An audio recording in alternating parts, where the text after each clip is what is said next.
D'accord. Est-ce que c'est Shanghai en arrière-plan? En fait, non, c'est Tianjin. Oui, Tianjin est proche de Pékin. Pékin, c'est vote.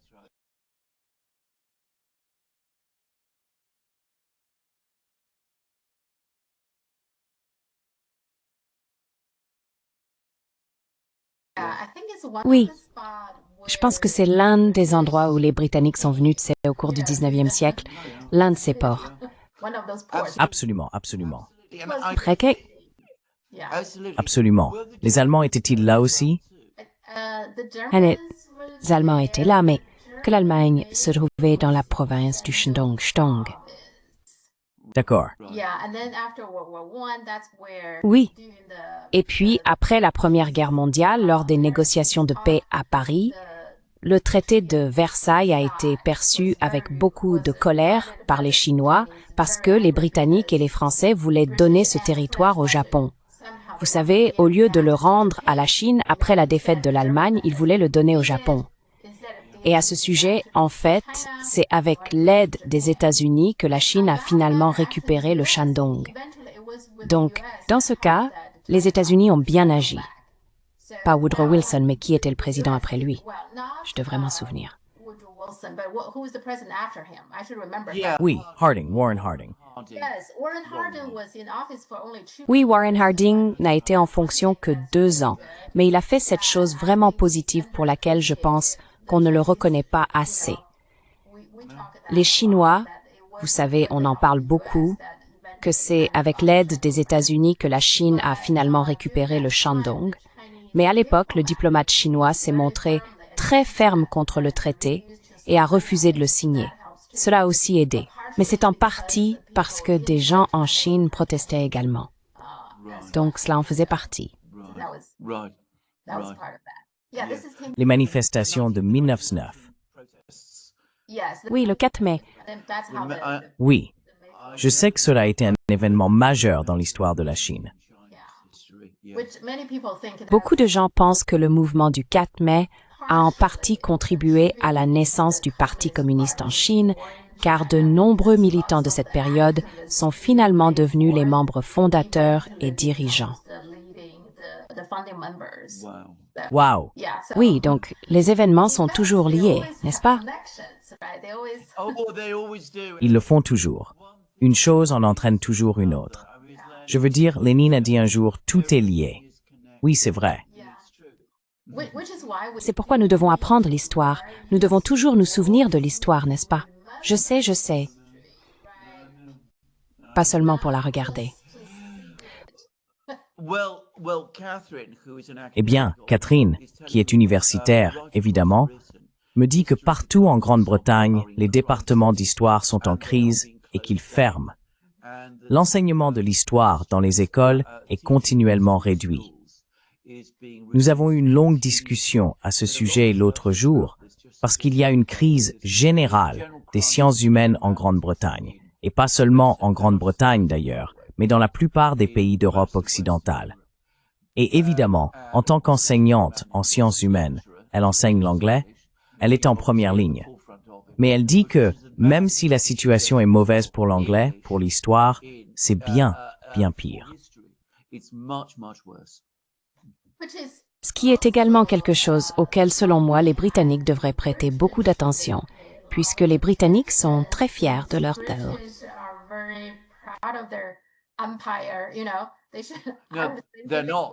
L'Empire, vous savez, ils devraient... Non, ils ne le font pas. Ils ne le font pas. Comme nous l'avons évoqué dans une émission récente, ils n'en parlent pas. Je veux dire, il y a certains Britanniques, des gens très conservateurs à l'ancienne, qui sont très fiers de leur empire. Mais de manière générale, au sein de la société britannique, c'est un sujet tabou. C'est le non-sujet, ce qui, à mon avis, explique tout. Je veux dire, pour comprendre pourquoi la Grande-Bretagne est dans le pétrin, la situation dans laquelle elle se trouve aujourd'hui, il faut comprendre l'Empire, dont la fin est en réalité assez récente. Mais comme je l'ai dit, il est impossible d'en parler aujourd'hui. Et les véritables ouvrages historiques, les vrais romans sur le sujet, les discussions et les mémoires sont à peine publiés.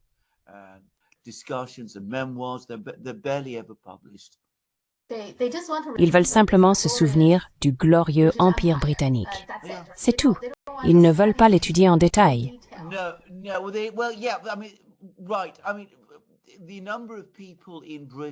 D'accord. Le nombre de personnes en Grande-Bretagne qui savent par exemple qu'en 1860, l'armée britannique est arrivée à Pékin et a incendié le palais impérial. Je peux vous dire que le pourcentage de personnes en Grande-Bretagne est probablement de l'ordre de quelques dixièmes de 1% ou de quelques centièmes de 1%. Je veux dire, ce type de connaissance pointue de l'histoire britannique n'existe tout simplement pas ici. L'histoire britannique, telle qu'elle est enseignée aux Britanniques aujourd'hui, se concentre essentiellement sur deux périodes. L'une est le XVe et le XVIe siècle, l'époque des Tudors, Henri VIII et Elizabeth Eyre, qui peut être présentée comme une période glorieuse de l'histoire britannique. L'autre est la Seconde Guerre mondiale, avec un accent sur la période de 1938 à 1941.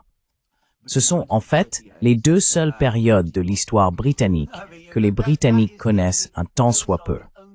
Et bien sûr, ce qu'ils savent de ces périodes est de toute façon en grande partie mythique.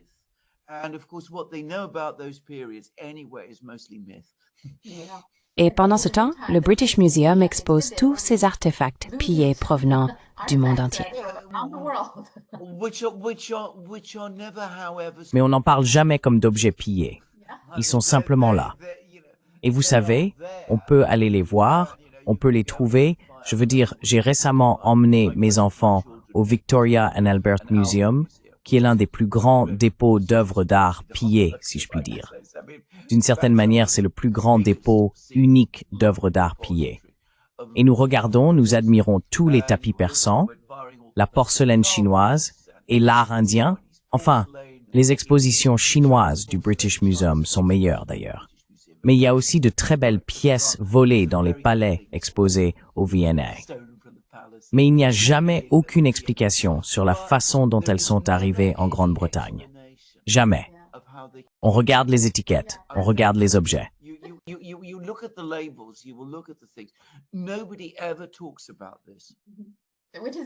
Personne n'en parle jamais, ce qui est assez étrange d'une certaine manière, car quel est le but de les exposer?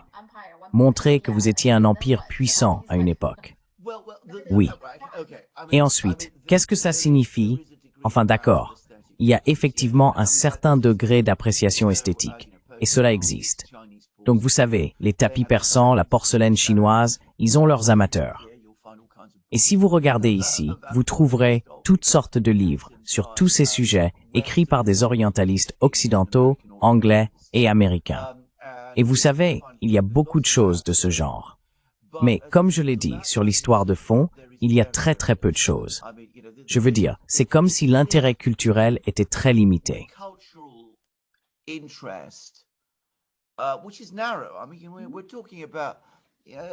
Je veux dire, nous parlons peut-être de 10 000 personnes, peut-être un peu plus, en Grande-Bretagne, qui s'intéressent à la culture chinoise, qui ont entendu parler de certaines œuvres d'art de la Chine.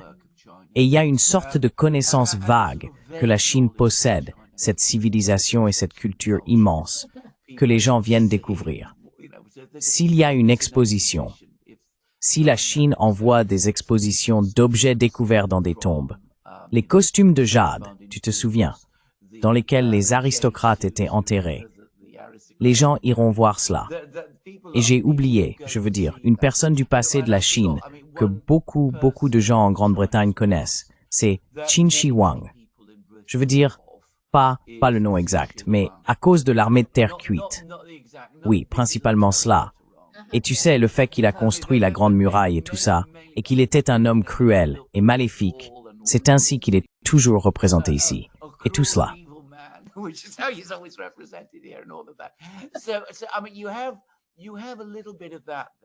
Donc, je veux dire, il y a un peu de cela ici.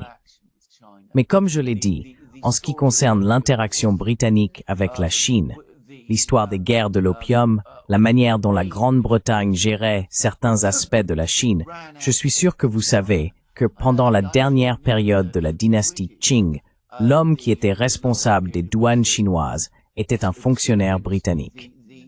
Il s'est assuré que tous les postes de direction du service des douanes chinois étaient occupés par des Occidentaux. Je veux dire, il avait une politique délibérée d'exclusion des Chinois. Et bien sûr, il affirmait aussi être extrêmement loyal envers la Chine.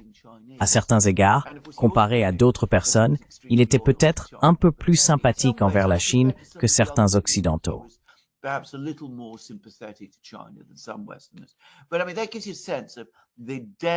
Mais ce que je veux dire, c'est que ça donne une idée de l'ampleur de l'implication britannique en Chine.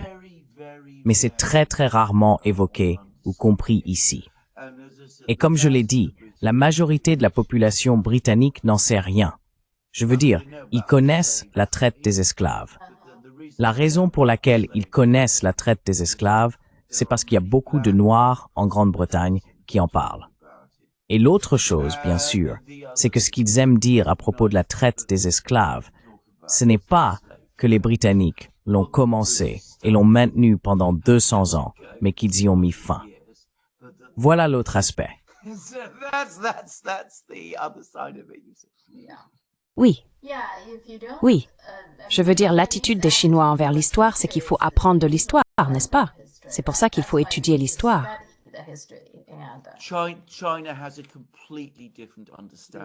La Chine a une compréhension et une relation à l'histoire complètement différentes. Je dois dire, plus que toute autre nation.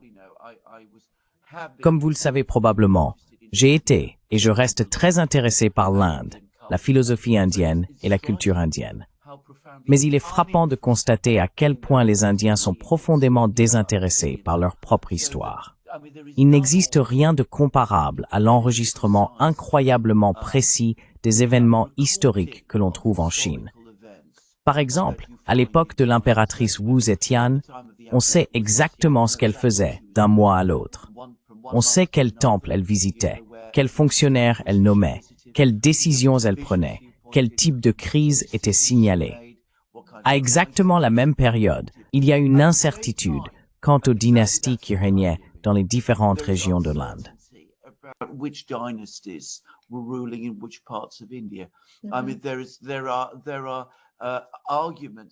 Je veux dire, il existe des débats sur l'emplacement de certaines dynasties dans des régions particulières de l'Inde, et il y a des débats sur les périodes, et parfois ils peuvent différer de 200 ans. Certains les placent dans ce siècle, d'autres dans un siècle complètement différent, ce qui est très étrange. Mais la Chine, le peuple chinois, a une relation à l'histoire qui est, à mon avis, l'une de ses plus grandes qualités. Car évidemment, ils en tirent des leçons. Ils accumulent cette immense connaissance, ce sens de l'expérience et de la compréhension. Mais bien sûr, cela a un autre effet. Cela donne à la Chine une confiance en soi extraordinaire, parce que la Chine possède tout ce passé immense derrière elle. Donc, si quelque chose de difficile, si un problème survient, les Chinois se diront, eh bien, nous avons surmonté des choses bien plus difficiles dans notre passé.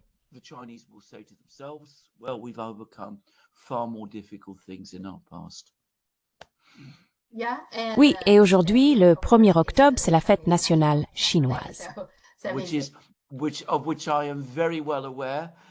J'en suis parfaitement conscient. Et permettez-moi de vous féliciter, ainsi que tous les Chinois qui regardent notre programme en ce jour particulier. Mes propos sur l'histoire chinoise visaient dans une certaine mesure à introduire précisément ce sujet. Comme je l'ai dit, c'est une journée extraordinaire et tous les Chinois devraient la célébrer. Et la célèbrent, j'en suis certain.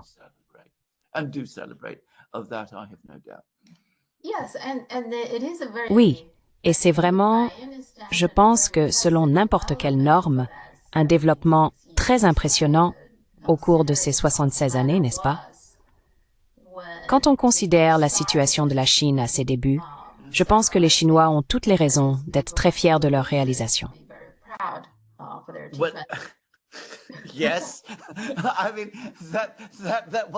Oui, je veux dire, le simple fait qu'on doive répondre à une telle question par l'affirmative, cela montre à quel point nous sommes devenus complètement fous en Occident à propos de tout cela.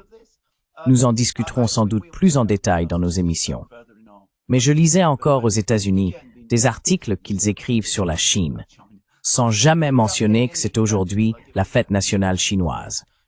Mais ce qu'ils écrivent est tellement délirant que vraiment, on se demande sur quelle planète vivent ces gens. Et vous savez, il me semble que la Chine a le malheur d'exister à deux endroits à la fois. D'un côté, la vraie Chine, celle dans laquelle vivent les Chinois, où ils travaillent, élèvent leurs familles et accomplissent tout ce dont nous venons de parler. Et de l'autre, une Chine complètement différente, qui n'existe que dans l'imaginaire occidental, un endroit totalement distinct. Et les deux n'ont absolument rien en commun, à part le nom. Absolutely nothing in common with each other except the name.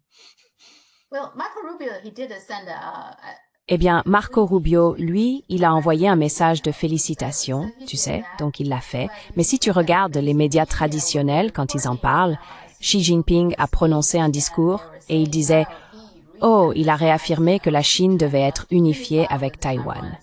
Ça donne l'impression d'un discours très agressif, alors qu'en réalité, c'est pas ce qu'il dit, mais c'est ainsi que l'Occident présente la Chine, même lors d'une fête aussi importante. Donc, tout ce qu'il pense, c'est « Vous allez faire quelque chose d'agressif ?» Invade Taiwan and all of that. Envahir Taïwan et tout ça. Envahir Taïwan, se réunifier avec Taïwan. Comment la Chine pourrait-elle se réunifier avec Taïwan alors que les puissances occidentales elles-mêmes reconnaissent que Taïwan fait déjà partie de la Chine? Je veux dire, ce manque de logique n'est jamais abordé dans les commentaires occidentaux d'ailleurs. Les gens n'en parlent jamais. Enfin voilà. People never talk about this. Anyway, there we go. Oui, exactement. Ils ne reconnaissent jamais le fait que même la propre constitution de Taïwan ne dit pas que c'est un pays, c'est une partie de la République de Chine. Donc c'est toujours la Chine. C'est toujours la Chine. Comme vous le dites justement, elle se nomme ainsi. D'accord.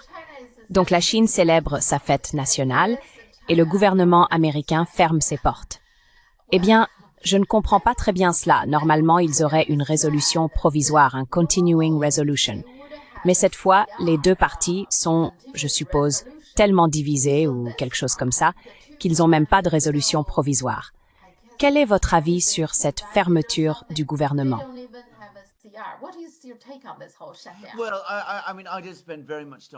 Eh bien, je ne vais pas passer beaucoup de temps là-dessus, parce que c'est le genre de théâtre et de psychodrame dont les États-Unis sont friands. Je soupçonne que si cela se produit, c'est parce que cela arrange chaque parti. Cela arrange Trump parce qu'il pense pouvoir embarrasser les démocrates. Cela arrange les démocrates parce qu'ils peuvent dire à leur base « Regardez, nous nous opposons vraiment à ce despote maléfique, ce tyran qu'est Donald Trump. » Cela arrange les républicains parce que ils peuvent alors prétendre être les garants d'une saine responsabilité financière, alors qu'en réalité, ce n'est pas du tout le cas. Donc nous traversons ce rituel régulier, car cela arrive assez souvent maintenant. Ce rituel qui dure généralement quelques jours, puis un compromis est trouvé. Et en toile de fond, la situation financière du gouvernement américain ne fait que se détériorer, car le fardeau de la dette continue finalement d'augmenter. Because the debt burden ultimately continues to rise. And nothing is ever done. Et rien n'est jamais fait pour réellement réorganiser. Ou si vous préférez utiliser le mot réformer, la bureaucratie fédérale qui ne cesse tout simplement de grossir. Donc je veux dire, je ne prends pas cela au sérieux. Sauf que, encore une fois, ce que cela montre, c'est qu'aux États-Unis, le gouvernement, le véritable gouvernement au sens fonctionnel, n'existe plus.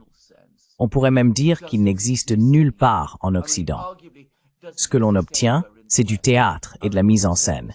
Mais il n'y a pas de président ou de gouvernement vraiment concentré sur la résolution des problèmes fondamentaux du pays et sur la fourniture d'un véritable gouvernement, d'une manière que les gens remarqueraient.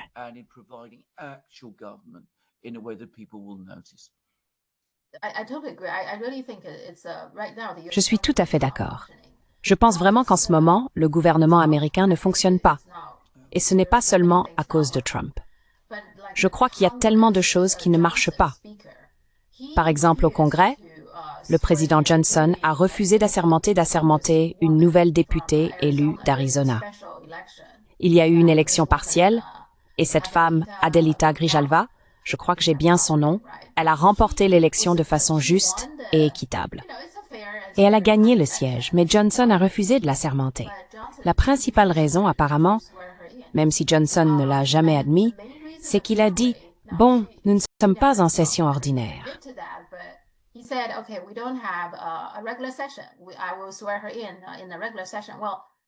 Je vais lui faire prêter serment lors d'une session ordinaire. Eh bien, une des raisons pour lesquelles ils ne veulent pas organiser de session ordinaire, c'est soi-disant parce qu'ils ne veulent pas que les démocrates fassent passer leur projet de loi pour maintenir le gouvernement ouvert. Mais il y a une autre dimension à cela. Thomas Massie et Marjorie Taylor Greene présentent un projet de loi pour forcer un vote sur la publication des dossiers Epstein. Ils ont besoin d'une voix de plus, ils en ont 217, et cette femme serait la 218e voix. Et Johnson ne veut pas de ce vote. Donc, en conséquence, il ne lui fait pas prêter serment. Comment peut-il faire ça? C'est son travail.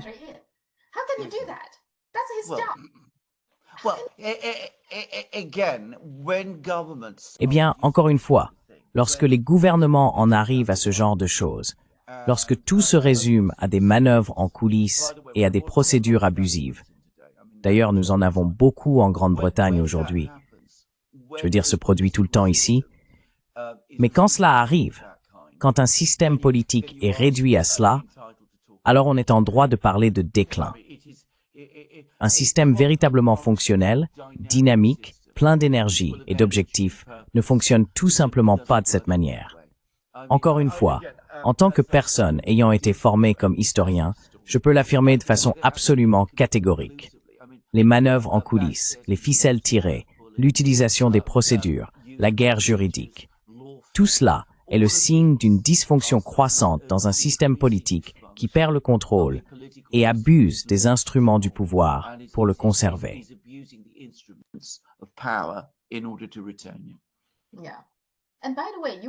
Et d'ailleurs, tu parlais de cette ombre d'Epstein. Ça vient juste de sortir. Sarah Ferguson, il y a apparemment aussi un scandale lié à ça. Ce ne sont que des ombres tout le temps. Oui, absolument. Maintenant, elle est l'ex-femme divorcée du prince Andrew. Et il s'avère que, indépendamment d'Andrew, elle aussi est une amie d'Epstein. Il est clair qu'il avait pour objectif de se rapprocher de la famille royale britannique. Je veux dire, il travaillait manifestement dans ce but. Ce n'est pas une coïncidence si toutes ces personnes étaient ses amies. Mais c'est très intéressant. Et c'est très intéressant que Peter Mandelson, dont nous avons parlé dans une émission récente, ait également été son ami. Et cela soulève à nouveau de nombreuses questions sur les raisons pour lesquelles Epstein s'intéressait autant à la Grande-Bretagne. Oui. Et en général, j'ai l'impression que Sarah et Andrew sont plutôt une mauvaise nouvelle pour la famille royale, je trouve.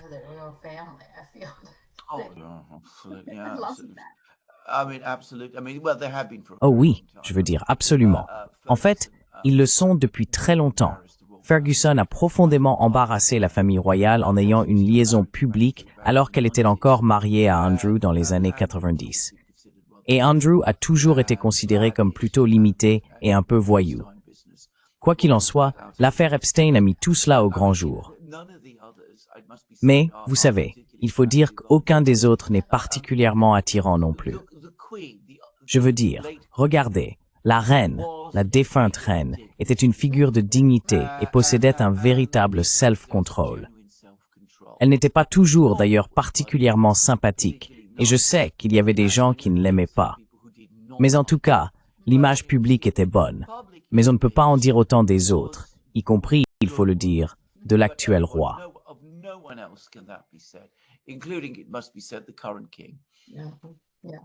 Oui, oui, on verra. Comme tu l'as dit, l'absence ne disparaît jamais vraiment. C'est toujours présent. Absolument. Oui, l'autre chose qui a attiré beaucoup d'attention, je pense probablement dans le monde entier, pas seulement en Chine, mais beaucoup de gens en parlent, c'est que tous les généraux, tous les hauts responsables sont maintenant convoqués à Washington pour une réunion avec Pete Hegseth et un discours de Donald Trump. Maintenant, quel est exactement le but de cette réunion? Quel est votre avis là-dessus? What's your take on that? Eh bien, on ne pouvait rien comprendre en écoutant les discours de Hegseth et Trump, car ils étaient absolument vides.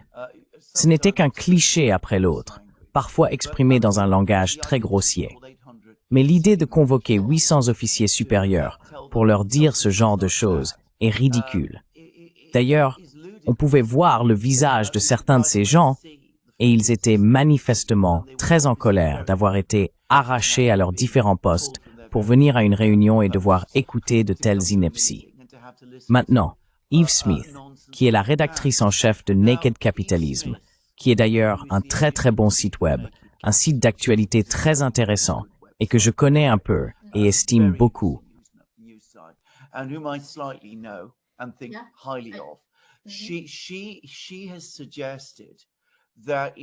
Elle a suggéré qu'en réalité, le véritable objectif de cette réunion était de servir de couverture à d'autres réunions secrètes qui auraient pu avoir lieu en privé entre Trump, Hegseth et certains hauts responsables militaires, afin de les informer sur des plans visant à déclencher des guerres dans l'un de deux endroits, ou peut-être les deux. L'un d'eux est le Venezuela. Je dois dire que des amis à moi aux États-Unis me contactent et me disent qu'ils connaissent des personnes dans l'armée qui sont convoquées et à qui l'on dit de se préparer à la guerre. Et le pays dont il est question, c'est le Venezuela.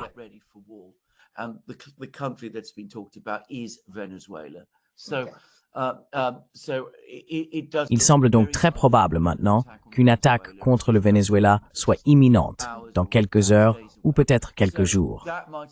C'est peut-être l'un des sujets dont ces personnes discutaient, ou du moins certains d'entre eux. Mais je pense que l'autre sujet, le plus important, c'est l'Iran. Il y a eu des rapports dans les médias russes que l'on ne voit jamais dans les médias européens. Mais les médias russes regorgent d'informations sur d'importants transferts d'avions de chasse et d'avions ravitailleurs des États-Unis vers l'Europe. Et les Russes pensent que cela ressemble soit à une répétition, soit à une préparation pour une attaque majeure contre l'Iran.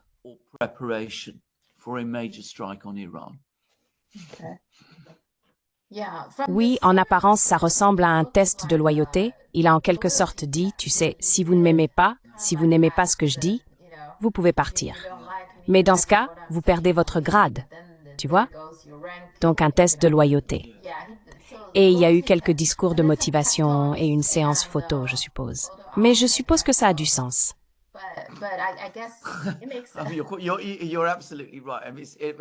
Tu as tout à fait raison. Je veux dire encore une fois, c'est extrêmement drôle qu'il parle de tests de loyauté aux États-Unis et du fait que le président ne fait pas confiance à son armée. Je ne sais pas si les gens en Chine sont au courant de cela. C'est une histoire absolument absurde que Xi Jinping limoge des généraux partout parce qu'ils seraient sous pression. Et j'ai même vu un rapport totalement ridicule, un rapport insensé, affirmant qu'il n'aurait même plus le contrôle et que la Chine serait dirigée par un comité militaire.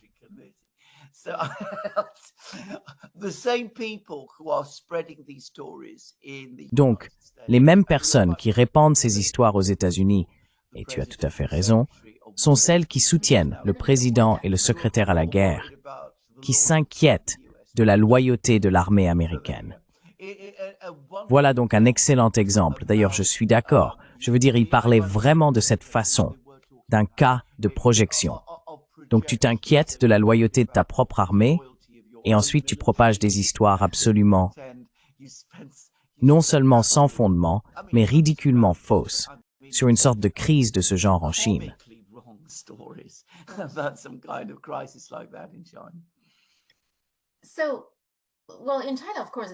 Eh bien, en Chine, bien sûr, ils peuvent se demander si les États-Unis parlent d'une guerre potentielle avec la Chine. Donc, vous ne pensez pas que cette fois-ci ils font cela, parce que vous savez, même en surface, on n'entend pas beaucoup de rapports, mais il y a eu des problèmes constants, les Philippines créent des difficultés, Et bien sûr, il y a d'innombrables exercices militaires que les États-Unis mènent actuellement. Cela ne fait même plus beaucoup la une, car ça arrive si souvent. Les États-Unis font un exercice conjoint avec les Philippines aujourd'hui, demain avec l'Australie ou avec le Japon. Ils font cela tout le temps maintenant. C'est presque devenu une routine quotidienne. Donc la situation autour de la Chine semble calme en surface, mais ce n'est pas le cas.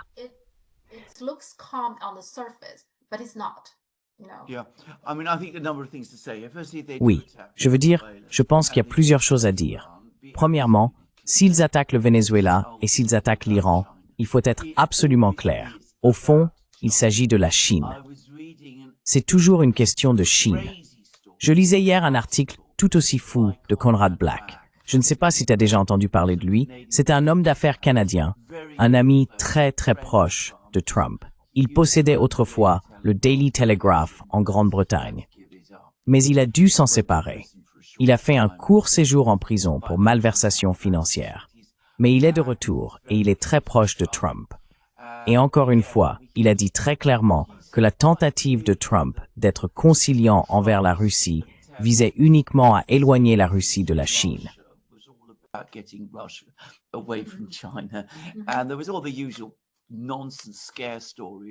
Et il y avait toutes les habituelles histoires effrayantes, absurdes. Comme quoi, vous savez, si la Russie continuait d'être amie avec la Chine, alors la Russie serait poussée par la Chine à louer la Sibérie à la Chine et la Chine y transférerait 40 millions de personnes. Vous savez, ça semble incroyable à dire, mais ce genre de reportage délirant devient en réalité dangereusement courant aujourd'hui. Donc, il y a cette hostilité et cette animosité incroyable envers la Chine. Et c'est toujours présent. On en a eu un aperçu dans le discours de Trump aux officiers militaires. Donc j'ai bien peur de ne pas pouvoir écarter cela. Je ne peux pas écarter la possibilité qu'il parle d'une guerre avec la Chine.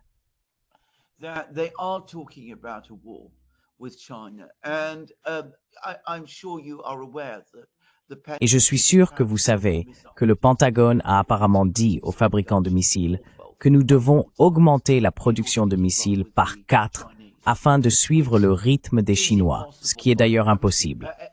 J'ai travaillé dans l'industrie. Je sais comment fonctionne l'industrie.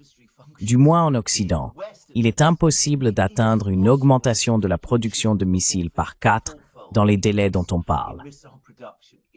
L'industrie américaine n'est pas structurée de cette façon. Elle ne peut pas le faire comme ça. En Chine, où il existe des économies d'échelle complètement différentes et des systèmes d'organisation et de gestion entièrement distincts, c'est probablement possible.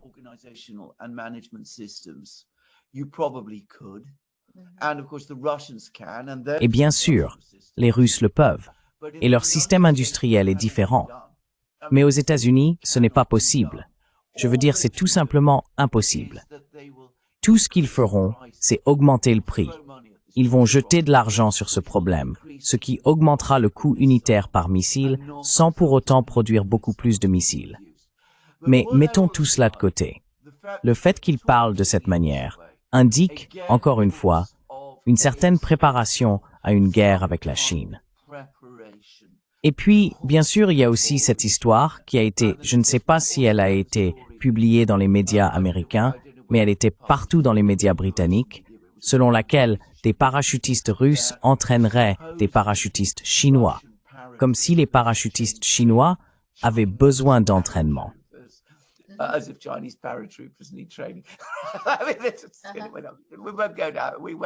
Nous ne céderons pas, nous ne partirons pas. Mais encore une fois, cela est clairement expliqué comme faisant partie d'une préparation à une sorte d'attaque contre Taïwan. Et enfin, il y a une histoire selon laquelle Xi Jinping voudrait apparemment que Donald Trump prenne un engagement public selon lequel les États-Unis s'opposent activement à l'indépendance de Taïwan. Ce serait, paraît-il, une chose incroyablement menaçante et très dangereuse que font les Chinois. Les États-Unis ont déclaré dans les années 1970 qu'ils s'opposaient à l'indépendance de Taïwan.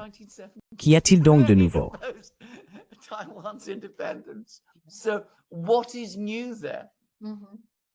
Well, But the you could see the rhetoric. So, Eh bien, vous pouvez voir la rhétorique. Donc, compte tenu de la rhétorique, compte tenu de la folie et de l'hystérie qui règne, comment puis-je affirmer avec certitude qu'une attaque, une guerre avec la Chine n'est pas possible? Je ne pense pas que ce soit probable, parce que je pense que la Chine est trop forte et qu'ils le savent. Et je pense aussi que le discours sur le quadruplement de la production de missiles montre qu'à un certain niveau, ils savent que la Chine est trop forte. Mais vous savez, Medvedev, qui est un haut responsable russe, en parlant d'une guerre en Europe, a dit exactement la même chose que ce que je vais dire maintenant à propos de la Chine. Il a dit, vous savez, il n'y a aucune raison, logique ou rationnelle, de penser qu'une guerre en Europe va commencer. Mais étant donné à quel point certaines personnes sont folles, on ne peut pas totalement écarter cette possibilité.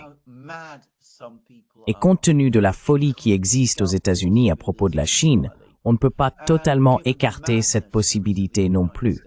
Je ne m'y attends pas, mais je pense qu'il serait très très complaisant de croire que cela n'arrivera pas.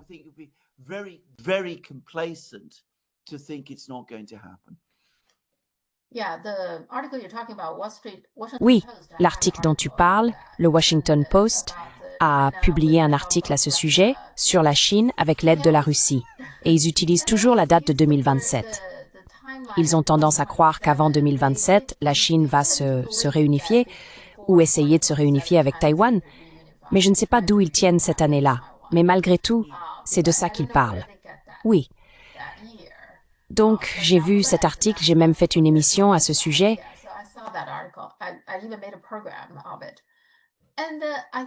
Et je pense que c'est la Chine. La Chine a besoin de la Russie pour former ses parachutistes. Je veux dire, de toute façon, je n'y arriverai pas. Eh bien, récemment, il y a aussi eu la visite de quelques membres du comité des services armés de la Chambre des représentants des États-Unis. 3 membres se sont rendus en Chine. En plus, il y avait un républicain du comité des affaires étrangères. Donc, ils étaient 4 à visiter la Chine. Il semble que un des sujets dont ils ont parlé, c'est ils pensent qu'il n'y a pas de communication régulière entre les deux armées, celle des États-Unis et celle de la Chine. C'est une situation dangereuse, et je suis d'accord. Je pense aussi que c'est dangereux. Mais bien sûr, ils ne mentionnent jamais que les armées américaines et chinoises communiquaient régulièrement jusqu'à la visite de Nancy Pelosi à Taïwan. Donc, c'est elle qui... So she's the one who, I guess, caused this. Je sais, ils ne le disent jamais. L'autre chose à propos de cette visite, et je suis d'accord, c'était un signe positif, c'est que Xi Jinping et Trump ont eu une conversation téléphonique, ce qui semblait aussi être un signe positif. Mais nous entrons maintenant dans une situation très dangereuse avec cette administration, où elle semble s'engager dans la diplomatie, alors qu'en réalité, tout ce qu'elle fait, c'est endormir l'autre camp dans une sorte de faux sentiment de sécurité, puis elle lance une attaque. C'est ce qu'elle a fait avec l'Iran en juin. Et c'est ce qu'elle a fait, souvenons-nous, avec le Hamas et le Qatar il y a seulement quelques semaines. Et vous savez, je ne dis pas qu'ils font la même chose avec la Chine. Ce serait une chose très folle à faire avec la Chine. Mais on ne peut jamais en être totalement certain. Et oui, je suis d'accord. Les contacts avec l'armée chinoise, les contacts militaires, sont nécessaires. Mais au final, ce sont les actions américaines qui ont provoqué la rupture. Et les contacts entre armées ne peuvent de toute façon aller bien loin si les relations politiques ne sont pas rétablies.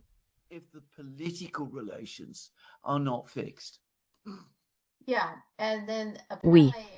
Et apparemment, après leur départ, il y a eu une fuite relayée par les médias chinois affirmant qu'un autre objectif de leur voyage était de demander des terres rares. Apparemment, c'est ce qu'ils essayaient de faire. Eh bien, c'est donc vraiment ce qu'ils cherchent. Enfin, c'est évidemment ce qu'ils cherchent vraiment à faire. Parce que, je veux dire, pour revenir à cette histoire de produire 4 fois plus de missiles, comment allez-vous faire cela si vous n'avez pas les terres rares? Parce que les terres rares sont essentielles. Donc ils veulent que la Chine fournisse les terres rares afin qu'ils puissent produire les missiles, avec lesquels ils attaqueront la Chine. Oui. D'ailleurs, à ce sujet, ils se plaignent maintenant d'avoir donné de l'argent au gouvernement argentin pour stabiliser ses finances et que l'Argentine vend maintenant du soja à la Chine. Oui, oui, oui. Apparemment, Besson avait un texto, quelqu'un l'a remarqué. Oui, c'est une histoire intéressante. Eh bien, cela montre à quel point la Chine est au centre de tout. Oui, oui.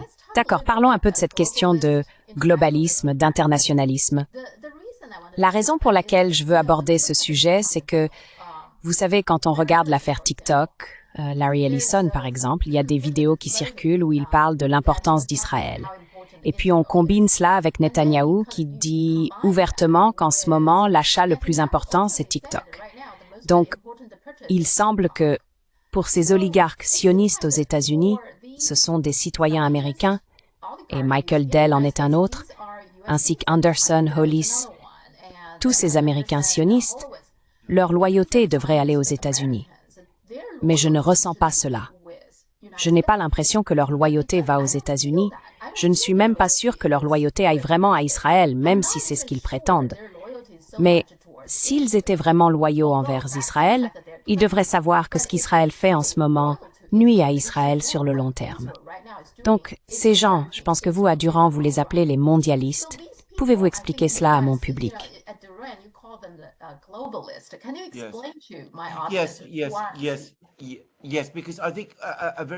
Oui. Parce que je pense qu'il est très important de comprendre que lorsque la Chine parle de mondialisation, par exemple, cela signifie quelque chose de complètement différent.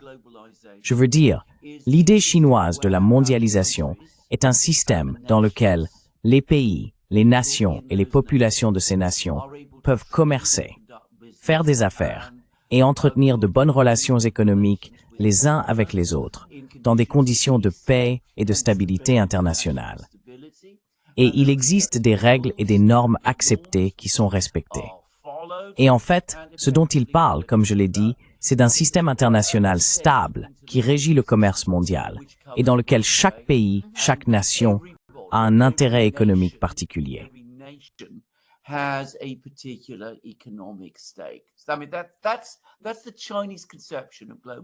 Je veux dire, c'est la conception chinoise de la mondialisation qui est d'ailleurs incontestée et devrait l'être, et qui possède une histoire très très longue et riche en Occident. Au XIXe siècle, par exemple, les libre-échangistes britanniques qui s'opposaient à l'Empire, c'est important de le préciser, et à la guerre, comptaient des figures comme Cobden et Bright, et plutôt encore Adam Smith, qui auraient approuvé cette vision que la Chine défend aujourd'hui. On qualifie parfois la Chine de pays mercantiliste, où l'État contrôle tout et dirige le commerce pour accumuler du pouvoir, etc. Or, c'est précisément ce système que Cobden, Bright, Adam Smith, Ricardo et tous ces penseurs combattaient.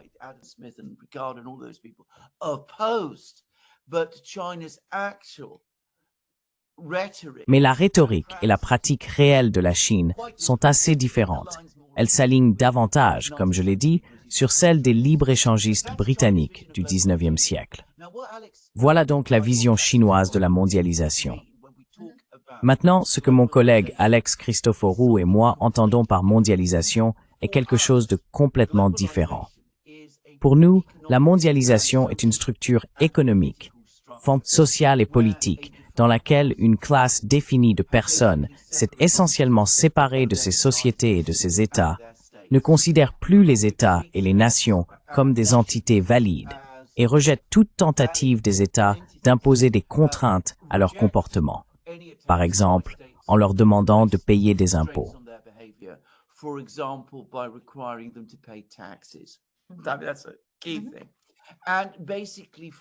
C'est un point clé. Ils fonctionnent essentiellement en dehors du système traditionnel fondé sur l'État-nation, comme des entités qui existent au-delà de celui-ci. Dans la mesure où ils reconnaissent certains États particuliers, comme les États-Unis, comme importants, c'est parce qu'ils considèrent ces États particuliers, comme les États-Unis, comme leurs premiers et principaux protecteurs de leurs intérêts supranationaux, et comme les garants du système qui leur profite spécifiquement. Nous parlons donc, si vous voulez, d'une oligarchie internationale de l'argent qui n'est plus ancrée politiquement ou institutionnellement. Or, cela n'existe absolument pas en Chine. Now that absolutely does not exist in China. I mean, you don't have anybody. I mean, Je veux dire, vous n'avez pas de conseil d'administration. Je veux dire, citez-moi un homme d'affaires chinois.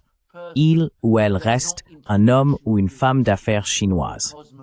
Ce ne sont pas des hommes ou femmes d'affaires internationaux ou cosmopolites comme ceux dont nous venons de parler.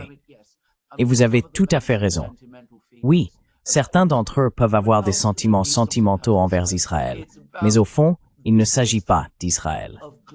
Il s'agit du système de richesse et de pouvoir mondial qui est concentré entre leurs mains.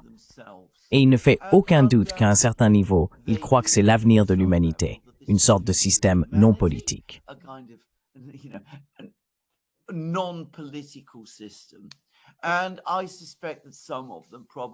Et je soupçonne que certains d'entre eux croient probablement non seulement que c'est l'avenir de l'humanité, mais aussi que c'est le progrès humain, et qu'ils sont les personnes qui, mieux que les États, les nations, les gouvernements et les électorats, sont les mieux qualifiés pour tracer la voie à suivre pour l'humanité à l'avenir. C'est donc un type de mondialisation profondément différent, et cela existe bel et bien d'ailleurs. Ils écrivent abondamment sur eux-mêmes, il ne manque pas de commentaires et de discussions à ce sujet. Et tout cela est lié à des concepts comme l'ordre international fondé sur des règles, qui consistent bien sûr en des règles qu'ils établissent eux-mêmes et dont ils tirent profit.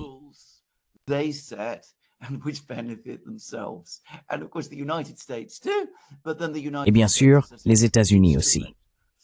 Mais ensuite, comme je l'ai dit, les États-Unis sont l'instrument par lequel le système est créé et par lequel il est appliqué. Mais fermer des usines en Amérique, mettre la clé sous la porte, licencier des travailleurs, piller les États-Unis eux-mêmes, ce n'est pas quelque chose qu'ils estiment ne pas devoir faire, car ils n'ont pas le type de responsabilité sociale que l'on pourrait attendre, par exemple, de riches Chinois. Et il n'existe pas non plus de contraintes politiques, administratives ou juridiques qui pourraient freiner ce comportement là-bas de toute façon. Voilà donc la différence.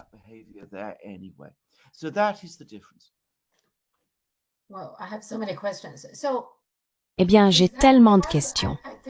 Donc, est-ce que cela fait partie de... Je pense que c'est en partie la raison pour laquelle je n'ai pas l'impression que les États-Unis soient vraiment un pays totalement indépendant, si l'on considère, par exemple, l'influence qu'Israël exerce. Et pas seulement Israël, mais aussi l'Afrique du Sud.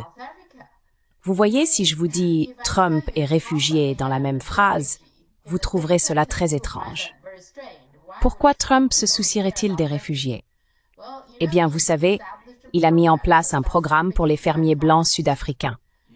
Et pourquoi a-t-il fait cela?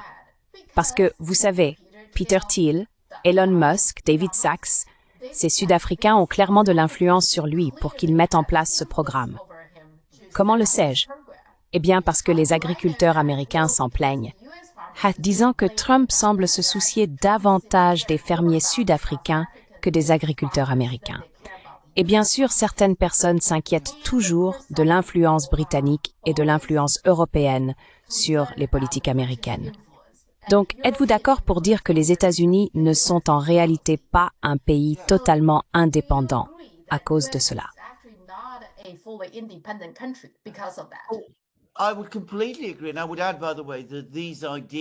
Je serais tout à fait d'accord. Et j'ajouterais d'ailleurs que ces idées, ce concept de mondialisation dont nous venons de parler, ont en fin de compte une origine européenne. Vous vous souvenez que l'Europe, comme nous l'avons évoqué à de nombreuses reprises, est un ensemble fragmenté de différents États. Mais il est indéniablement vrai que dès les années 1940, une élite européenne a commencé à se former, se concevant comme européenne, par opposition à française, allemande, espagnole, italienne ou autre. Et une grande partie de la réflexion initiale qui a créé ce système de mondialisation dont nous parlons est née en Europe. Et beaucoup de choses, bien sûr, ont également pris naissance en Grande-Bretagne, qui a toujours été un pays doté d'un système oligarchique très très fort dans son ADN politique. Donc, absolument. Et les États-Unis sont bel et bien piégés dans ce système et lui sont subordonnés.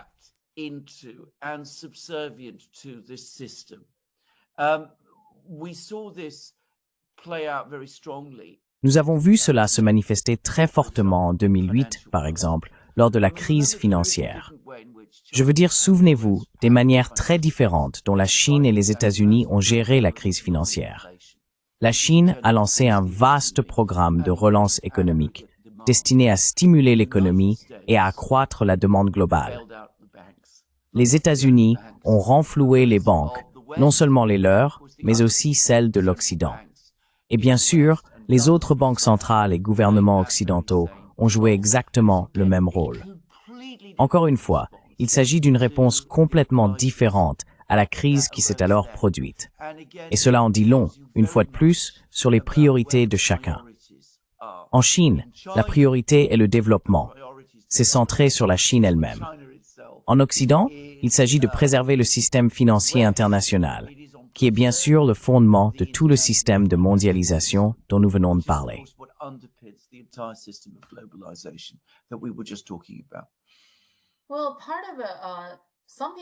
Eh bien, en partie, certaines personnes expliquent pourquoi le plan de sauvetage de l'Argentine a eu lieu.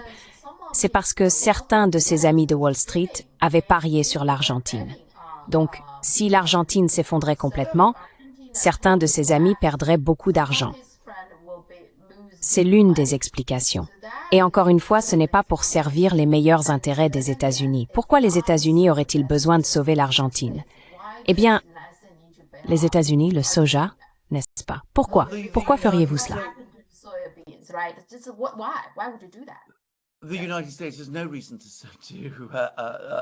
Les États-Unis n'ont aucune raison de soutenir l'Argentine. C'est jeter de l'argent par les fenêtres, car le gouvernement argentin va échouer et sa politique économique est totalement mal conçue. Et l'Argentine fait défaut à plusieurs reprises. D'ailleurs, je ne dis pas cela comme une critique de l'Argentine ou de son peuple. Je pense qu'ils ont été désastreusement mal servis, encore une fois, par une oligarchie économique. Mais c'est une autre histoire, dont nous devrons discuter un tout autre jour. Mais tu as tout à fait raison. L'Argentine est actuellement renflouée, non pas pour aider l'Argentine, mais afin de préserver ce mythe de Milei comme grand révolutionnaire libertarien, et tout cela. Mais aussi, surtout,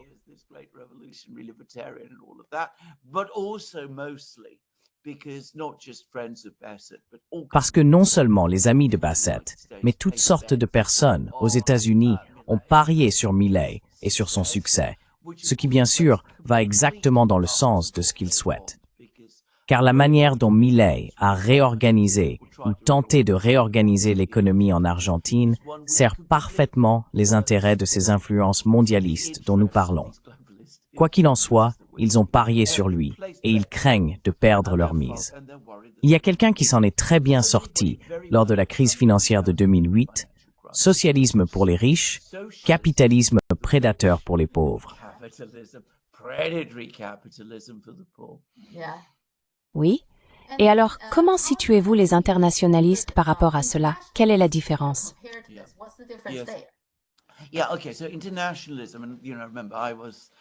Oui, d'accord. Donc l'internationalisme. Et vous savez, souvenez-vous, j'ai fait partie de l'ancienne gauche social-démocrate, socialiste européenne. Mon père, comme je l'ai découvert, avait clairement des sympathies communistes. Bref, tout cela fait vraiment partie de l'ancien monde auquel j'appartenais. Et cela s'est essentiellement développé, c'était une conception qui s'est développée au XIXe siècle. Et c'est très lié à Karl Marx et à l'influence de Karl Marx.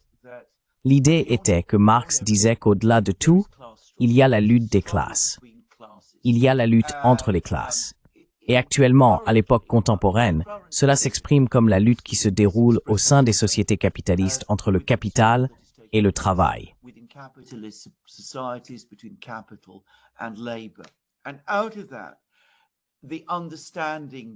De là est née la compréhension au sein des mouvements syndicaux ouvriers internationaux, principalement en Europe, mais aussi dans une certaine mesure aux États-Unis, que puisque le capital est organisé à l'échelle internationale, Un capitaliste à New York peut investir et construire une usine en Allemagne et opposer les travailleurs allemands aux travailleurs américains, le travail devrait l'être aussi.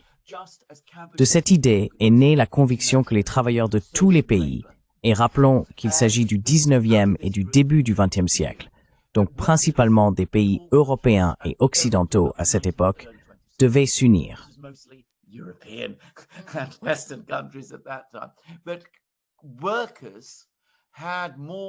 Mais les travailleurs avaient plus en commun les uns avec les autres qu'avec les maîtres capitalistes qui les exploitaient. De là est née l'idée de la solidarité internationale de la classe ouvrière, la solidarité des peuples opprimés. C'est là qu'elle s'est développée. Puis, après la Révolution russe, elle s'est encore renforcée, car l'Union soviétique s'est établie comme le premier État socialiste, l'État qui représentait les intérêts de la classe ouvrière, du prolétariat. L'un des autres aspects dans les années 1920, 1930 et 1940 était que la solidarité internationale de la classe ouvrière consistait aussi à soutenir l'État ouvrier, qui était l'Union soviétique.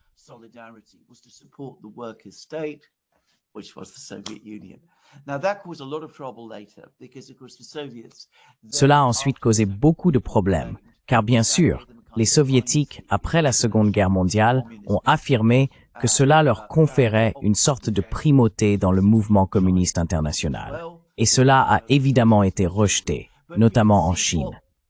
Et nous connaissons toutes les tensions liées à cette histoire. Mais on peut voir ce qu'était l'internationalisme de gauche. J'ai vécu tout cela, j'en ai fait absolument partie. Je me souviens que lorsque des ouvriers faisaient grève en Grande-Bretagne, par exemple dans une usine automobile, des ouvriers d'une usine automobile en Allemagne limitaient leur travail afin que les voitures ne soient pas exportées d'Allemagne vers la Grande-Bretagne, dans le but de ne pas affaiblir les travailleurs en grève en Grande-Bretagne.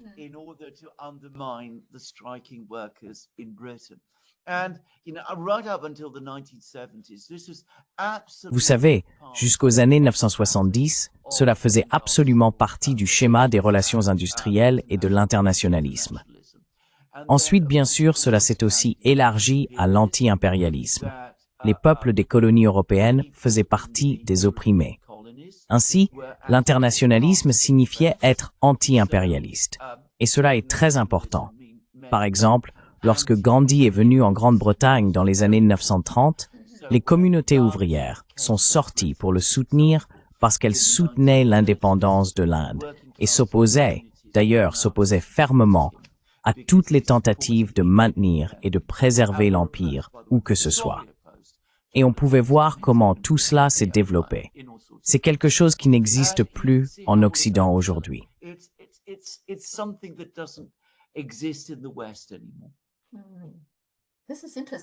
C'est intéressant. Donc, c'est presque l'inverse.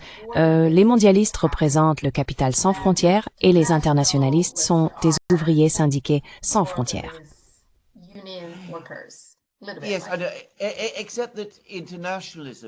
Sauf que l'internationalisme n'a jamais impliqué de ne pas être patriote envers son propre pays. Donc vous savez, un ouvrier britannique restait un ouvrier britannique, un ouvrier allemand restait un ouvrier allemand, tout cela. Un ouvrier russe restait un ouvrier russe. Mais il ne s'agissait pas d'éteindre les États-nations ou de mettre fin au patriotisme et tout cela, mais plutôt de l'idée que les travailleurs du monde entier devaient se soutenir mutuellement. Car sinon les capitalistes les montraient tous les uns contre les autres et gagneraient la partie. On pourrait dire que ce qui s'est passé en Occident après 1991, la chute de l'Union soviétique, c'est que les capitalistes ont effectivement gagné la partie. Et c'est de là, en un sens, que la mondialisation telle que nous la comprenons aujourd'hui a vraiment pris de l'ampleur. Les idées sur la mondialisation en Occident remontent aux années 1940 et ont commencé à prendre une forme institutionnelle en Europe dans les années 1960.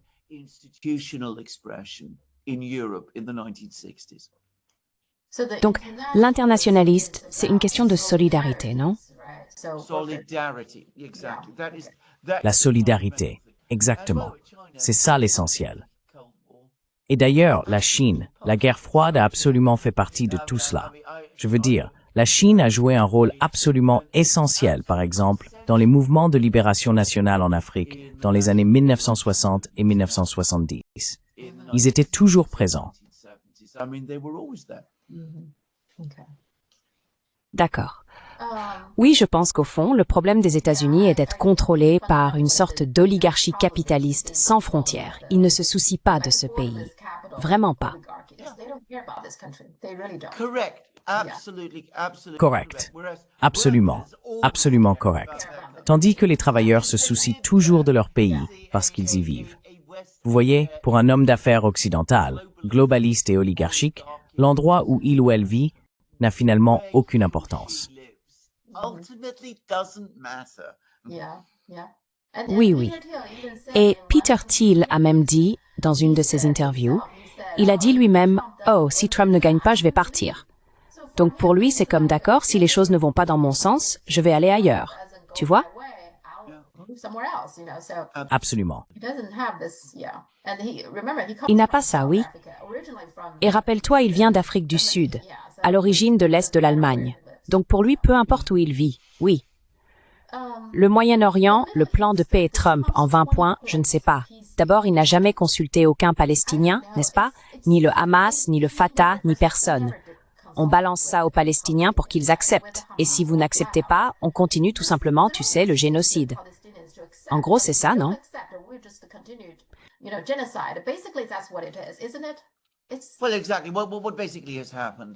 Eh bien, exactement.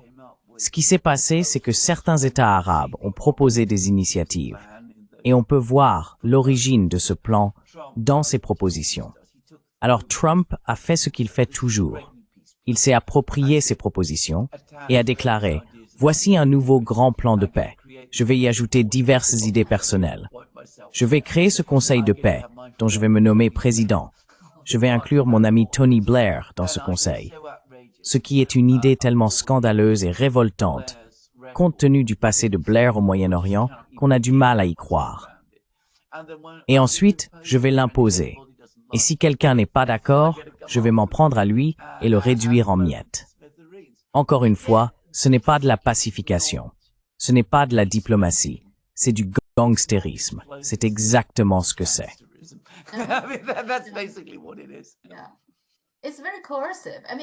C'est très coercitif. Je veux dire, cela laisse très peu de marge de manœuvre au Hamas. D'un côté, dans l'accord de paix, les 20 points, ils disent essentiellement, il faut rendre tous les otages puis abandonner toutes les armes.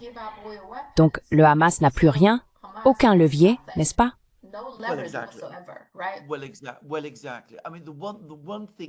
Eh bien, exactement. Je veux dire, la seule chose qui a été reprise des propositions arabes et qui pourrait potentiellement faire la différence, c'est qu'elle implique le déploiement d'une force de maintien de la paix à Gaza, qui viendrait vraisemblablement de pays musulmans. Apparemment, l'Indonésie se propose comme le pays qui fournirait la majorité des troupes. Mais c'est précisément pour cette raison que cela pourrait en faire un véritable plan de paix, qui pourrait avoir un résultat concret. Je ne crois pas que cette force de paix sera jamais envoyée à Gaza, et je ne crois pas que ce plan fonctionnera un jour comme il est censé le faire. Au final, tout cela vise à désarmer le Hamas. Et c'est tout.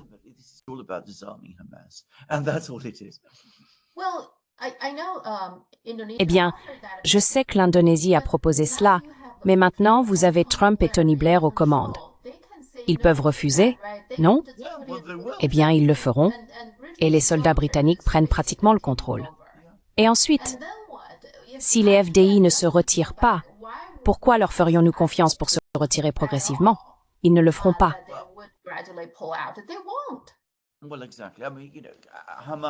Eh bien, exactement.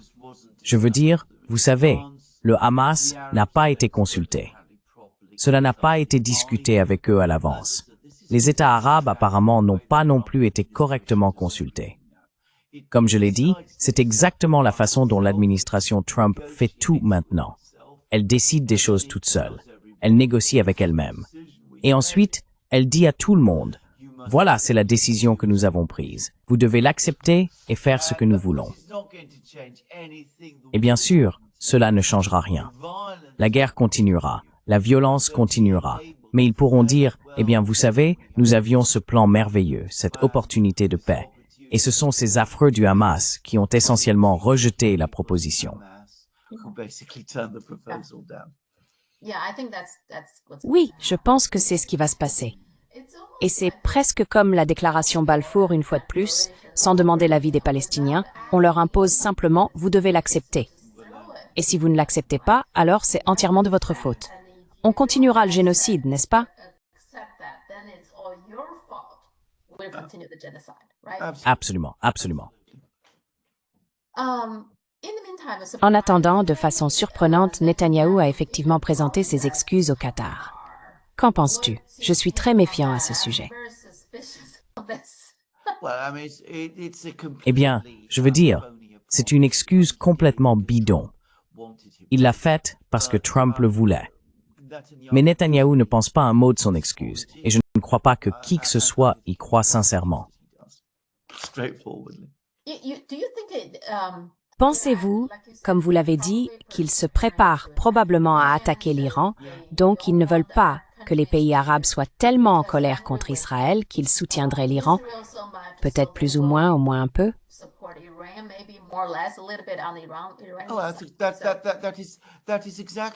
C'est exactement de cela qu'il s'agit. Je veux dire, l'objectif maintenant est d'attaquer l'Iran. Donc ils veulent que les États arabes, les États du Golfe, restent silencieux pendant que cette attaque a lieu. Ils ne veulent absolument pas que les États du Golfe se rangent du côté de l'Iran, parce qu'ils disent « Regardez, Israël nous a attaqués ». Et si Israël attaque à nouveau l'Iran avec le soutien des États-Unis, alors il s'en prendra à nous. Voilà, en fin de compte, de quoi il s'agit.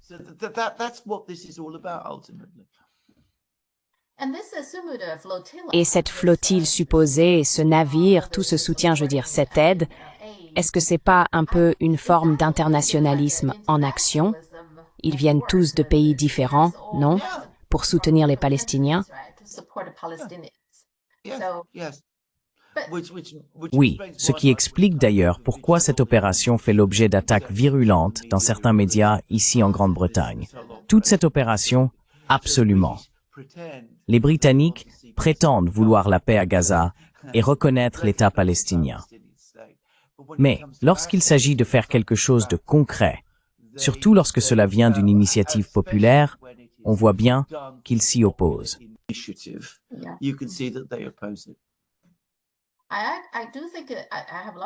Je pense vraiment que j'ai beaucoup de respect pour ces personnes. Cela met tous les gouvernements dans l'embarras, à mon avis, et aucun gouvernement ne fait vraiment quoi que ce soit. Ce sont juste des gens ordinaires, vous savez, qui agissent par colère contre le génocide et qui font tout cela de leur propre initiative. C'est pas facile du tout, je pense. Oui, oui. Je suis complètement d'accord avec vous. Je veux dire, c'est exactement ça. Et je partage votre avis sur le fait qu'il faut avoir du respect pour ces personnes qui font cela aussi.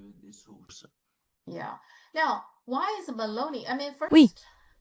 Alors, pourquoi Mélanie?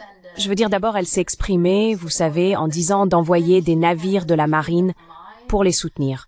Mais ensuite, elle a changé d'avis. D'après ce que j'ai compris, elle subit beaucoup de pression de la part des Italiens. Il y a des grèves en ce moment. L'Italie traverse en quelque sorte une grande crise, car beaucoup de gens font grève. Mais ensuite, elle s'est rétractée. Donc, qu'essaie-t-elle exactement de faire ici?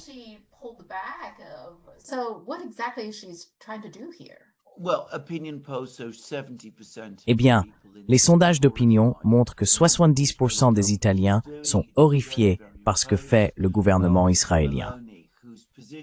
L'opposition est très très forte. La position de Meloni n'est pas particulièrement solide en Italie. Je veux dire, elle est la chef d'un gouvernement de coalition et elle fait face à des membres du gouvernement qui ne sont pas d'accord avec elle sur de nombreux sujets. Elle a donc soutenu cette démarche pendant un certain temps. Mais au final, je pense que ses affinités les plus fortes sont avec Donald Trump. Cela m'a toujours semblé évident. Et je pense que Trump, probablement les Américains, ont fait savoir à Meloni qu'ils n'étaient pas satisfaits, et donc elle a fait marche arrière. D'ailleurs, je ne pense pas qu'elle restera première ministre encore très très longtemps. Je sais qu'il y a beaucoup de gens qui parlent d'elle comme d'une première ministre italienne, très efficace et couronnée de succès. Je ne comprends pas pourquoi on dit cela, car je n'en ai moi-même vu aucune preuve. Oui, moi non plus. Mais peut-être qu'en comparaison avec les autres dirigeants de l'UMNIR, elle consacre probablement un peu plus de temps aux questions nationales. Je ne sais pas, probablement. Parce que tous les autres dirigeants ne semblent rien faire pour leur propre pays. Exactement. Mais vous savez ce qu'on dit. Il y avait un premier ministre français, Pierre Mendès France, un homme très très célèbre à son époque, bien qu'oublié aujourd'hui. Mais il a dit un jour, gouverner, c'est choisir. Vous ne trouverez aucun dirigeant politique en Europe prêt à faire cela, prêt à prendre des décisions qui vont à l'encontre des orthodoxies dominantes, quelles qu'elles soient.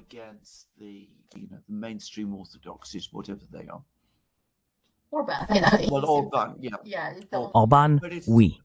Mais la Hongrie est un petit pays, et même si elle a un poids énorme sur la scène internationale, je veux dire, il y a une limite à ce qu'un petit pays peut faire seul.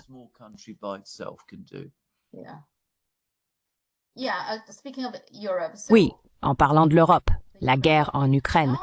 Maintenant, les États-Unis envisagent de fournir des missiles Tomahawk à longue portée à l'Ukraine.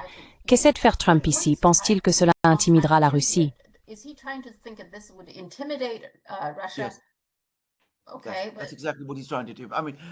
D'accord, c'est exactement ce qu'il essaie de faire. Je veux dire, eh bien, je pense que la façon de comprendre cela est en réalité très simple. Les Américains essayent de convaincre les Russes d'accepter de geler le conflit en Ukraine parce qu'ils savent que les Russes sont en train de gagner et ils savent qu'il va y avoir un véritable désastre et une défaite militaire. Et cela va être très difficile pour les Américains. Les Américains craignent qu'en cas de défaite de ce genre, ils soient empêtrés en Europe. Et bien sûr, comme nous le savons, ils veulent plutôt faire la guerre à la Chine. Donc, ils sont très mécontents de cette situation. Ils essayent donc de trouver des moyens de faire pression sur les Russes.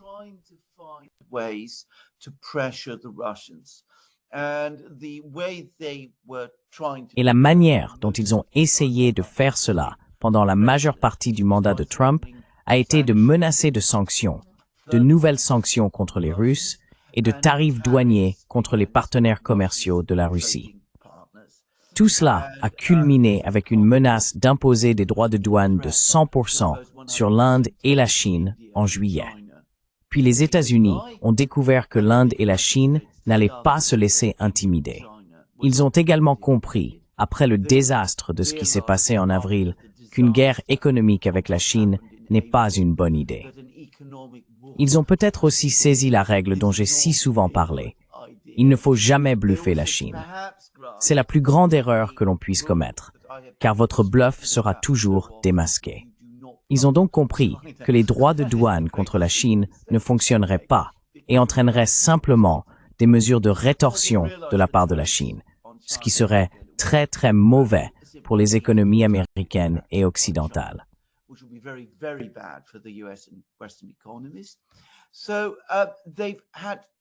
Ils ont donc dû revoir leur position et ils se rendent compte maintenant que les tarifs douaniers et les sanctions n'atteindront pas le résultat escompté. Alors, que font-ils? Changent-ils d'approche? Vont-ils voir les Russes pour leur dire « Écoutez, nous comprenons que vous êtes en train de gagner la guerre, essayons de trouver une solution ?» Non. Ils veulent toujours geler le conflit. Et maintenant, ils essayent de menacer les Russes avec des missiles longue portée. C'est vraiment de cela qu'il s'agit. C'est à cause de l'échec des menaces de sanctions et de guerre économique que nous avons observé cet été. C'était la grande leçon de l'été. Les États-Unis n'ont pas osé aller jusque-là. En raison de l'échec de tout cela, ils changent maintenant de stratégie et parlent de fournir à l'Ukraine des missiles longue portée.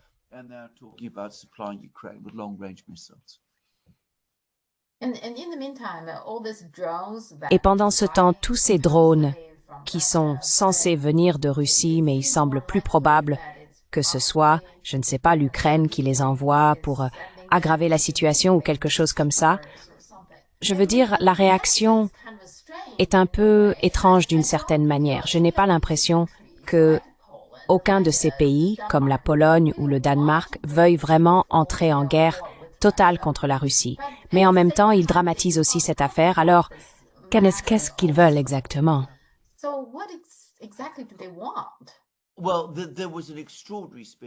Eh bien, il y a eu un discours extraordinaire de Radek Sikorski, qui est le ministre des Affaires étrangères de la Pologne. Il a déclaré que l'Europe est en réalité en guerre avec la Russie. L'Europe est en guerre avec la Russie. Mais ce n'est pas le genre de guerre auquel nous sommes habitués. Je veux dire, vous savez, nous ne les combattons pas réellement. Donc ce qu'ils veulent essentiellement, c'est avoir le beurre et l'argent du beurre. Ils veulent créer une atmosphère de guerre en Europe sans qu'il y ait réellement une guerre en Europe. Ils veulent constamment tenir un discours guerrier sans pour autant combattre les Russes. Ce qui, soit dit en passant, se solderait par une défaite militaire pour eux si cela se limitait à des combats conventionnels, ce qui d'ailleurs ne serait pas le cas.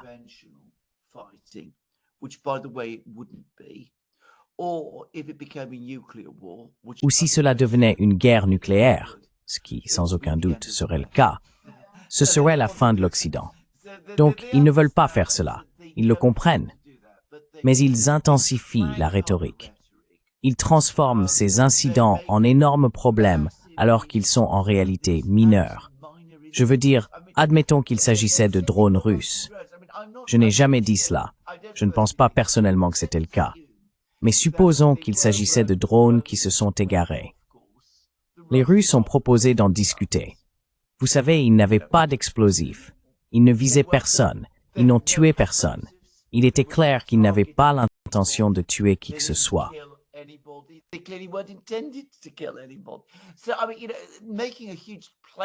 Donc, vous savez, faire tout un drame de cette situation, créer une atmosphère de crise autour de cela, ça paraît étrange.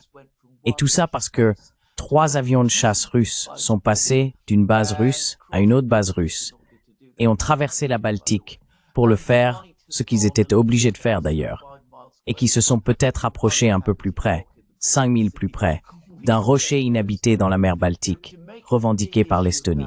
Faire tout un scandale de cela aussi, menacer d'abattre des avions russes, c'est absurde. Mais nous avons cette atmosphère d'hystérie et de psychose en Europe parce que je veux dire, c'est tout ce qu'il nous reste maintenant. Je veux dire, nous savons que nous sommes en train de perdre en Ukraine. Nous avons peur que les Américains nous abandonnent.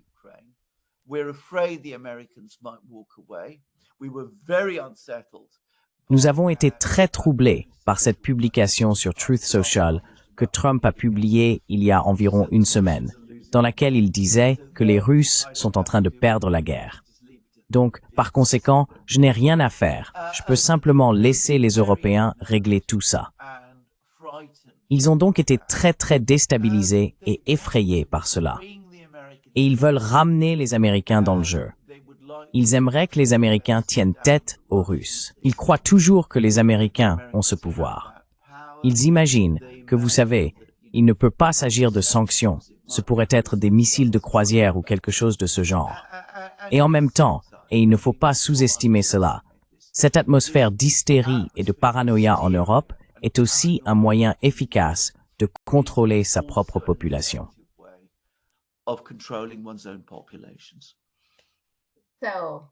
Donc, ils ne veulent pas vraiment mener la guerre, mais ils veulent qu'elle continue et ils veulent que leur propre population croit que la guerre approche d'une manière ou d'une autre pour maintenir tout le monde sous tension. Oui, c'est impossible à soutenir. Tôt ou tard, tout cela s'effondrera et les gens commenceront alors à se poser des questions. On ne peut pas entretenir l'hystérie indéfiniment. Les gens finissent par s'en lasser. Oui. Ça m'est totalement chaotique. Vous savez, moi, on avait l'impression qu'au moment quelque chose d'important pouvait arriver. Bien que vous savez, au Moyen-Orient, en Europe, et même en dehors de la Chine, je dirais comme nous l'avons dit, cela semble calme en surface, mais qui sait, n'est-ce pas?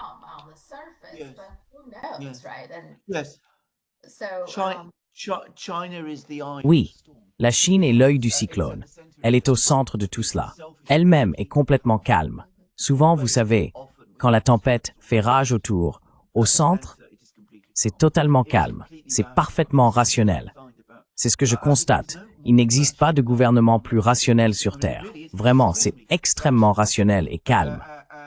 Oui, mais c'est finalement son ascension qui est à l'origine de tout cela. Parce que, comme mon ami Glenn Dizen vient de le souligner, ce que l'essor de la Chine annonce, c'est la fin de 500 ans d'hégémonie occidentale. Et ce n'est pas quelque chose avec lequel les Occidentaux trouvent facile de composer. And that isn't something that Westerners find very easy to come to terms with.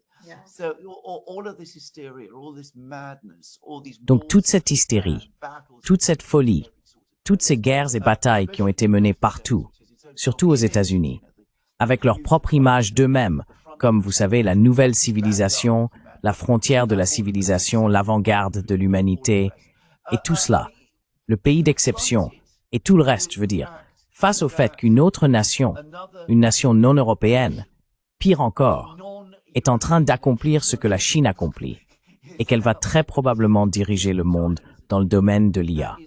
D'ailleurs, il y a un excellent article dans le Financial Times sur Nvidia et le fait que les Chinois ne veulent pas des puces de Nvidia, et à quel point l'Occident a sous-estimé Huawei, juste pour dire. Donc voilà, tout cela. Donc je veux dire, c'est quelque chose d'absolument impossible à concevoir ou à accepter pour les Occidentaux, au point que cela les rend fous.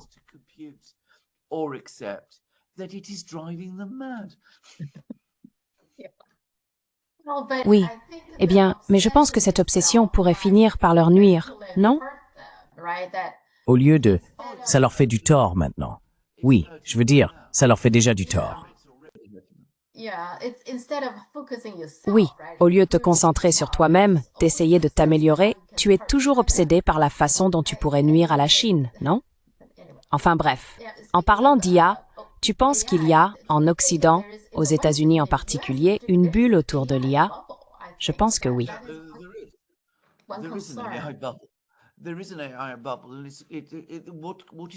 Il existe une bulle autour de l'IA. Ce qui la provoque, c'est la manière dont l'IA s'est développée en Occident. En Chine, les avancées en matière d'IA sont très décentralisées. Beaucoup de personnes y travaillent sur différentes bases, mais vous savez, le gouvernement est également impliqué. Il aide à développer des programmes d'investissement et il fait toutes sortes de choses. Donc la situation est stable. Tandis qu'aux États-Unis, l'investissement pour ce type de projet passe souvent par la bourse. Cela signifie donc que l'on gonfle les attentes concernant ce que l'IA peut accomplir, non pas dans 10 ou 20 ans, mais dès demain.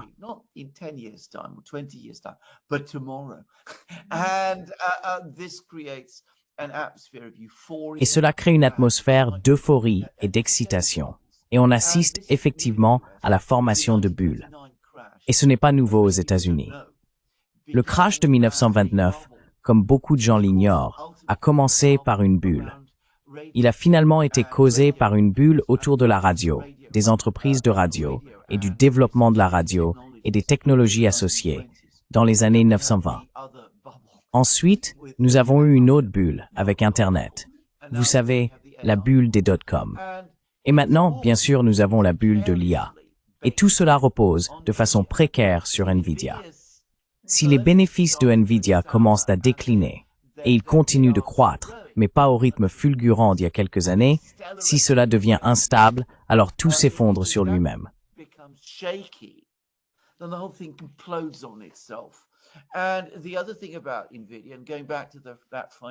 Et l'autre point concernant Nvidia, pour revenir à cet article du Financial Times, l'un des aspects que cet article a mis en évidence de façon très claire, c'est à quel point le marché chinois était crucial pour Nvidia. C'était absolument central à son succès final. Et aujourd'hui, tout cela a été perdu. Certes, l'entreprise dispose encore d'autres marchés qui continuent de croître. Mais ce n'est pas seulement qu'elle a perdu ce qui était peut-être son marché le plus important, à savoir la Chine. Sur ce marché qu'elle a perdu, la Chine, il existe des concurrents disposant de meilleures ressources en ingénierie et d'encore plus d'investissements derrière eux. Et sans cette énorme instabilité que l'on observe sur le marché boursier américain, ces autres concurrents, potentiels ou actuels, se développent et progressent.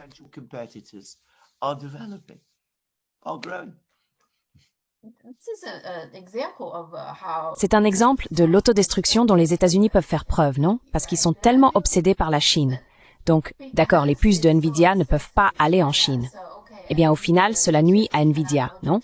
Parce que Nvidia, dans ce processus, a perdu son plus grand marché, qui est la Chine. Cela nuit donc à l'entreprise américaine Nvidia, non? Donc,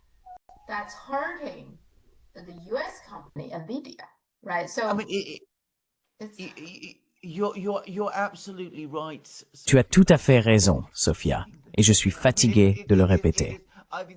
Je le dis depuis tout le temps que je fais des commentaires.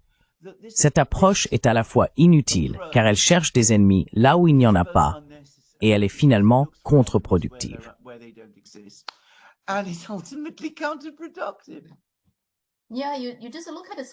oui, il suffit de regarder certaines de leurs actions, on sent déjà que ça n'a pas de sens. Nvidia investit 100 milliards de dollars, je crois, dans OpenAI. En retour, OpenAI va utiliser cet argent pour acheter des puces Nvidia. Ça me semble être une arnaque.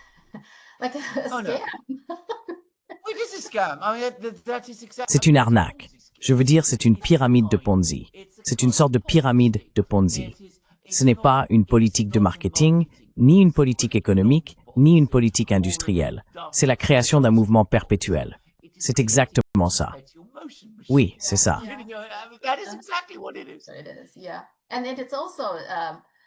De plus, OpenAI a annoncé qu'ils allaient investir 300 milliards de dollars avec Oracle de Larry Ellison pour construire un centre de données. Or, la valeur totale d'OpenAI sur le marché est inférieure à 300 milliards de dollars. Où vont-ils trouver l'argent pour investir dans un centre de données là-bas? Tout cela n'a tout simplement aucun sens. Je veux dire, rien n'est fait correctement. Encore une fois, vous parlez de la Chine qui investit dans le développement de ses systèmes énergétiques.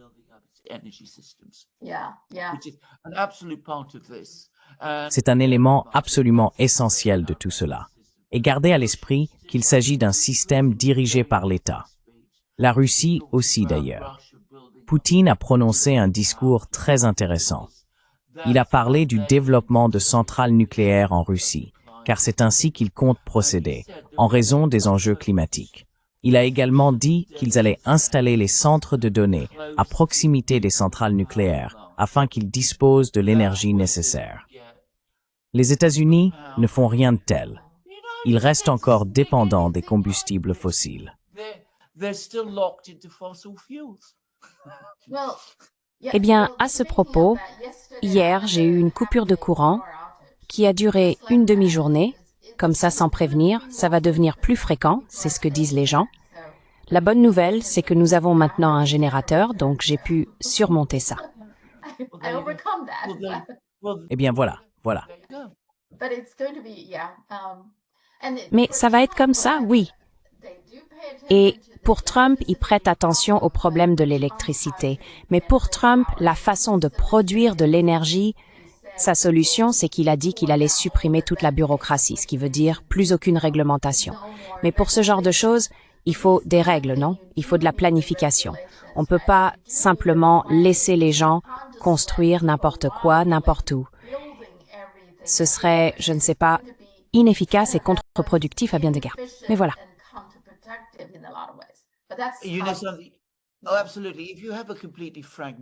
Oh, absolument.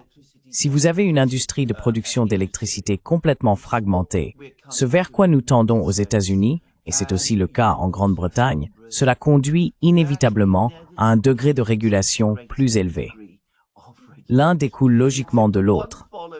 Et cela rend aussi le système d'une certaine manière plus bureaucratique.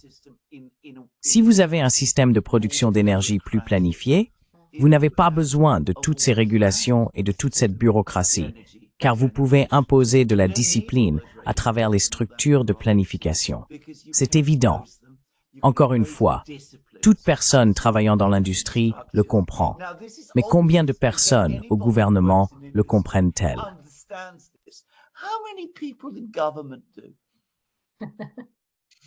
Eh bien, pas selon Trump. Sa solution, c'est, vous savez, aucune planification, rien du tout. Juste faites ce que vous voulez. Anarchie, anarchie, oui. L'anarchie du 19e siècle. Et puis, grâce à un certain système d'ordre spontané, tout se mettra en place. Et puis, si quelque chose se passe, c'est le contribuable qui doit payer la facture. Donc oui, c'est... Ah, c'est vrai. Dernière chose, parlons d'OpenAI. OpenAI va maintenant lancer une application similaire à TikTok, une sorte de réseau social, mais ils autorisent uniquement, je crois, un contenu axé sur des films, des longs métrages et des vidéos courtes générées par l'IA, etc. Maintenant, cela nous concerne tous, n'est-ce pas? Je pense que nous sommes tous des créateurs de contenu. Quel est ton avis là-dessus?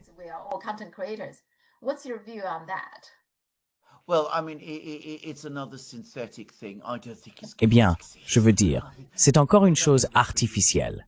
Je ne pense pas que ça va réussir.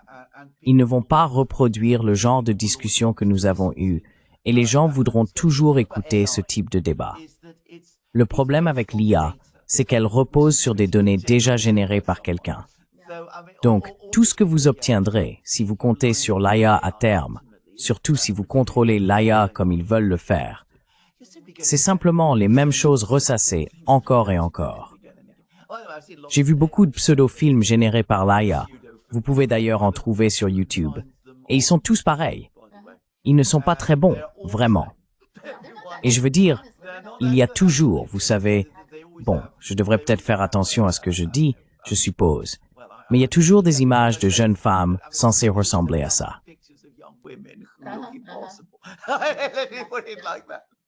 Oui, ou des animaux mignons, tu sais, ils ont ce genre de choses. Oui, exactement, exactement. Oui, c'est pas très original, je suis d'accord. Oui. Bon, on verra comment ça se passe. Ça semble être la prochaine grande étape, je pense, pour les aider à maintenir la bulle. Peut-être, je sais pas, on verra. Oui, ils ne comprennent absolument pas ce qu'est l'IA, et ils ne savent pas comment utiliser l'IA. Je veux dire, l'IA est révolutionnaire. Elle va tout changer. Mais ils ne la comprennent pas. Ils ne comprennent pas la technologie.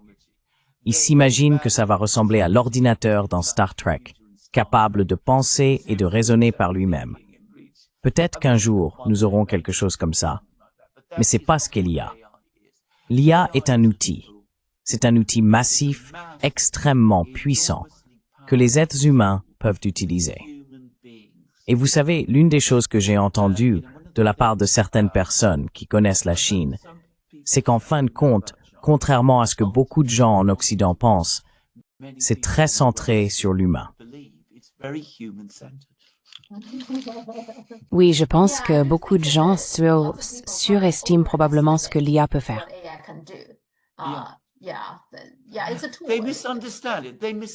Oui, c'est un outil. Ils le comprennent mal. Ils se trompent. Alors qu'en Chine, comme je l'ai dit, en partie à cause de la manière dont l'IA a été développée et du fait que beaucoup plus de personnes participent à son développement, ce n'est pas un petit groupe d'oligarques, vous savez, des gens comme Elon Musk, Peter Thiel et tous ces autres, qui ont une vision très descendante de l'IA. La façon dont elle est développée permettra une compréhension populaire bien plus large qu'en Occident, et elle s'intégrera dans la vie quotidienne beaucoup plus rapidement, comme d'ailleurs l'ont fait les QR codes. Je me souviens par exemple quand je suis allé en Chine en 2017 et que j'ai vu ces QR codes. Je me suis demandé ce que c'était. J'en avais aucune idée. Mais ils faisaient déjà totalement partie de la vie quotidienne. En Occident et au Royaume-Uni, commencions à peine à nous y habituer. Oui, c'est vrai. Le code QR contient en fait beaucoup d'informations, maintenant que tu le dis. Ah, d'accord. Très bien, on verra. Parlons-en la semaine prochaine. Merci beaucoup. Au revoir. Bye. Bye.